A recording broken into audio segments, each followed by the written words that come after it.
नमस्कार मैत्रिणींनो, आज ना मी तुमच्यासाठी एक स्वीट डिश घेऊन आलेली आहे हळदीच्या पानामध्ये. एकदम छान अशी नारळ ॲड करून. आता श्रावण महिना आलेला आहे ना, तर श्रावण महिन्यामध्ये हळदीच्या पानात, केळीच्या पानात काय काय स्वीट डिश बनवतातच ना. तर मी हळदीच्या पानामध्येच एक नारळाची स्वीट डिश बनवलेली आहे आणि ही हळदीची पानं आमच्याच घरी उगवलेली आहेत. आणि गेल्या महिन्यामध्ये ना पावसाने इतका हाहाकार मचवलेला ना पालघर जिल्ह्यामध्ये. खूप ठिकाणी पूर परिस्थिती निर्माण झाली होती. आमच्या इथे सुद्धा आलेलं होतं. आणि ही आमची छोटी छोटी झाडं आहेत ना, ती बिचारी जीव मुठ्ठीत धरून उभी होती. ही जी वरती दिसतात ना, ही सर्व मी उचलून ठेवली होती, नाही तर पुरामध्ये ती सुद्धा वाहून गेली असती बिचारी. आणि जी खाली होती ना, त्याच्यावरती सगळी दगडं येऊन उभी राहिलेली, म्हणजे सगळी दगडं आलेली, त्याच्यावरती आलेली सर्व दगडं आणि सगळी झाकून गेलेली दगडामध्ये. पण अहोंनी सर्व आता हे नीट करायला लावलेलं आहे. सगळे उचकून व्यवस्थित पूर्वपदावर केलेलं आहे, सर्व फावड्याने वगैरे सगळं नीट करून. आणि हे बघा, हे स्नेक प्लांट आहे, ते सुद्धा उचकून पुन्हा ठीक आता व्यवस्थित लावायचे आहेत. ॲक्च्युली त्यांना गार्डनिंगचा शौक आहे ना, म्हणून हे सर्व त्यांच्या म्हणजे ते बघितलं तर त्यांचा जीव खूप खालीवर झालेला होता.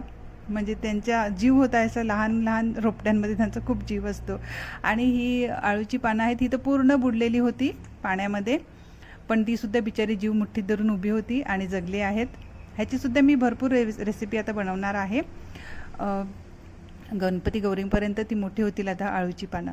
आणि हो, आता मला ही लागणार आहेत हळदीची पानं. ही बघा, ही सुद्धा पूर्ण बुडलेली होती पण जिवंत आहेत. तर तीच हळदीची पानं आता मी घेतलेली आहेत काढून. 5 पानं काढून घेतलेली आहेत. हे बघा, स्वच्छ धुवून घेतलेली आहेत. तर आता आपल्याला लागणार आहे एक नारळ. तर अर्धा नारळ लागणार आहे. अहोने मला एक फ्रेश नारळ फोडून दिलेला होता. आता त्याचं मी वरचं साल आहे ना, हे कडक साल, हे काढून घ्यायचं आहे. हा प्रोसेस मला खूप अवघड वाटतो. म्हणजे नारळ फोडून त्याला असं साफ करणं मला खूपच अवघड वाटते. तर हे बघा, आता ह्याचं वरचं साल आहे, कडक साल, ते मी काढून घेत आहे. आणि छान असं चिकनं करून घ्यायचं आहे, मस्त गोरा गोरा बनवून घ्यायचं आहे. हे बघा, आता काय करायचं, बारीक बारीक कट करून घ्यायचं आहे आणि मिक्सरमध्ये वाटून घ्यायचं आहे. तुम्ही असं मोरलीवर असं खवून घेतलं ना तरी चालेल, पण हा प्रोसेस मला जरा चांगला वाटतो. तर हे बघा, मिक्सरमध्ये फक्त 5 ते 6 सेकंद इतकंच फिरवून घ्यायचं आहे आणि छान असं बारीक वाटून घ्यायचं आहे. तुम्ही ह्या प्रोसेसमध्ये वेलची ॲड केली तरी चालेल, नाहीतर नंतर वेलची वाटून घातली तरी चालेल. हे बघा, इतकंच पाहिजे आपल्याला. आता ह्यामध्ये मी कट करून टाकणार आहे 5-6 बदाम. ऑप्शनल आहेत, पण कुठल्याही स्वीट डिशमध्ये काजू बदाम असले का खूप छान टेस्ट लागतो ना. तर हे ऑप्शनल आहे, तुम्हाला ॲड करायचे असेल तुम्ही ॲड करू शकता. काजूसुद्धा ॲड करू शकतात, नाहीतर चारोळीसुद्धा ॲड करू शकतात. ओके, आता मी 5-6 वेलच्या घेतलेल्या आहेत, त्यासुद्धा आता वाटून घ्यायच्या आहेत. तुम्हाला जर जायफळ ॲड करायचं असेल तर तुम्ही जायफळसुद्धा ॲड करू शकता. इथे मी फक्त वेलची घेतलेला आहे.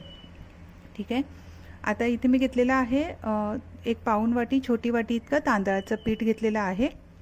आता जितकं आपण तांदळाचं पीठ घेतलेलं आहे ना, त्याच्या 3 पट इतकं पाणी घ्यायचं आहे.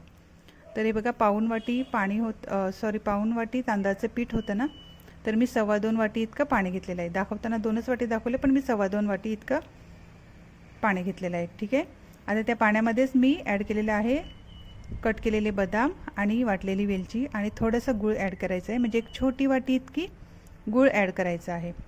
कधीसुद्धा मी म्हणजे गणपती गौरीमध्ये असं जाते ना, गणपतीचं मूर्तीचं दर्शन घ्यायला, तिथे हळदीच्या पानामध्ये काहीतरी स्वीट बनवलेलंच असते, नारळाचं स्वीट. तसंच मी एक स्वीट बनवणार आहे.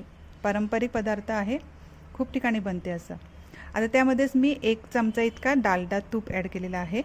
तुम्ही साजूक तूप ॲड केलं तरी चालेल, मी डालडा तूप ॲड केलेलं आहे. ठीक आहे, आता काय करायचं, गॅसवर मिडियम गॅस ठेवायचा आहे. त्यामध्ये ॲड करायचे चिमूटभर हळद आणि चिमूटभर मीठ. म्हणजे एक छोटी चमची, अर्धी चमची इतकी मी हळद घेतलेली आहे आणि चिमूटभर मीठ घेतलेलं आहे. ठीक आहे, पाण्याला उकळी आली का त्यामध्ये आपण वाटलेला नारळ आहे ना, तो ॲड करायचा आहे आणि 5 मिनटं मिडियम गॅसवर शिजू द्यायचं आहे. नारळ छान असं शिजायला हवा. ठीक आहे, आता हे बघा 5 मिनटं झालेली आहेत, छान अशी उकळीसुद्धा आलेली आहे. आता ह्या प्रोसेसनंतर मग आपल्याला ॲड करायचं आहे तांदळाचं पीठ. असं वाटते की खूप सारा पाणी आहे, पण नंतर मग तांदळाचं पीठ सगळं ऑब्झर्व करून घेईन. ठीक आहे, तर आता छान अशी उकळी आलेली आहे. आता ह्या टायमालाच आपल्याला ॲड करायचं आहे तांदळाचं पीठ. गॅस एकदम बारीक करायचं आहे आणि छान असं फिरवून घ्यायचं आहे. 2 मिनटामध्येच लगेच घट्ट व्हायला सुरुवात होईल, पण इथे नीट, नाहीतर हातावर उडायची शक्यता असते. हे बघा, फटाफट कसं करून घ्यायचं आणि झाकण लावून ठेवायचं आणि 2 मिनटापर्यंत शिजू द्यायचं आहे. जास्त नाही, फक्त 2 मिनटापर्यंत शिजू द्यायचं आहे. एकदम गॅस बारीक करून ठेवायचं आहे. ओके. आणि हे बघा 2 मिनटं झालेली आहेत आणि पाणी खूप सारं वाटत होतं ना, सर्व ऑब्झर्व झालेलं आहे. आता गरम आहे. आता मी काय करत आहे, गॅस बंद करते आणि फिरवून घ्यायचं आहे आणि झाकण लावून 5 ते 10 मिनटापर्यंत ठेवून द्यायचं आहे. जास्त नाही, फक्त 5 मिनटं ठेवलं तरी चालेल. झाकण ठेवून थंड करायला ठेवून द्यायचं आहे. ओके. आता हे थंड होते तोपर्यंत काय करायचं, हळदीची पानं घ्यायची आहेत. पुन्हा एकदा धुवून घेतलेली आहेत मी. मला ही सवयच आहे कोणतीही गोष्ट 2-3 वेळा धुवून घ्यायची, नाहीतर हात सुद्धा काय थोडे वेळाने हात धुवून घ्यायची, ही मला सवयच आहे. म्हणजे माझ्यासारखी खूप लोकांना सवय असते, छोट्या गोष्टीसाठी हात धुवत राहा. ओके. तर आता हे बघा असं थोडंसं हलकं थंड झालेलं आहे. आता काय करायचं, एक गोळा घ्यायचा आहे पिठाचा आणि तो त्यामध्ये ॲड करायचा आहे. छान असं स्प्रेड करून घ्यायचं आहे आणि नंतर मग पॅक करून घ्यायचं आहे. हे बघा छान असं पॅक करून घ्यायचं आहे आणि स्टीम करायला ठेवायचं आहे. अहो सांगत होते, काही लोकांना हळदीच्या पानामध्ये फिशसुद्धा स्टीम करतात, नाहीतर फ्राय करतात, असं काहीतरी आहे. पण हळदीच्या पानामध्ये असं सात्विक भोजन बनवलेलं खूप छान, नाही का? कारण की गणपती गौरीमध्ये असं हळदीच्या पानाचा एक वास सुटलेला असतो, सात्विक भोजनाचा वास सुटलेला असतो. खूप छान म्हणजे खूप छान प्रसन्न असं वाटते, हे ना? तर हे बघा आपल्याला आता हे 10 मिनटापर्यंत स्टीम करून घ्यायचं आहे. एका स्टीमरमध्ये मीडियम गॅस करायचं, 10 मिनटापर्यंत स्टीम करून घ्यायचं आहे. आणि 10 मिनटं झालेली आहेत आणि आपलं डिश रेडी झालेलं आहे. एकदम छान सात्विक भोजन असं. हे बघा आता थोडंसं थंड करून द्यायचं आहे आणि आमच्या घरातला आवाज ऐका तुम्ही.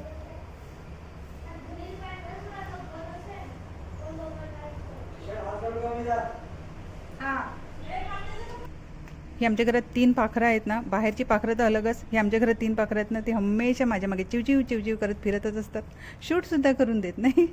ओके. तर आपली डिश रेडी झालेली आहे. सध्या गरम आहे, थंड करून घ्यायचे आणि एकदम मॉइस्ट अशी डिश मस्त छान लागते. तुम्ही ट्राय कराच, खूप छान लागते. हे बघा किती मॉइस्ट झालेली आहे. आपण लवकरच फ्रेंड्स भेटूया. Take care. तोपर्यंत बाय बाय.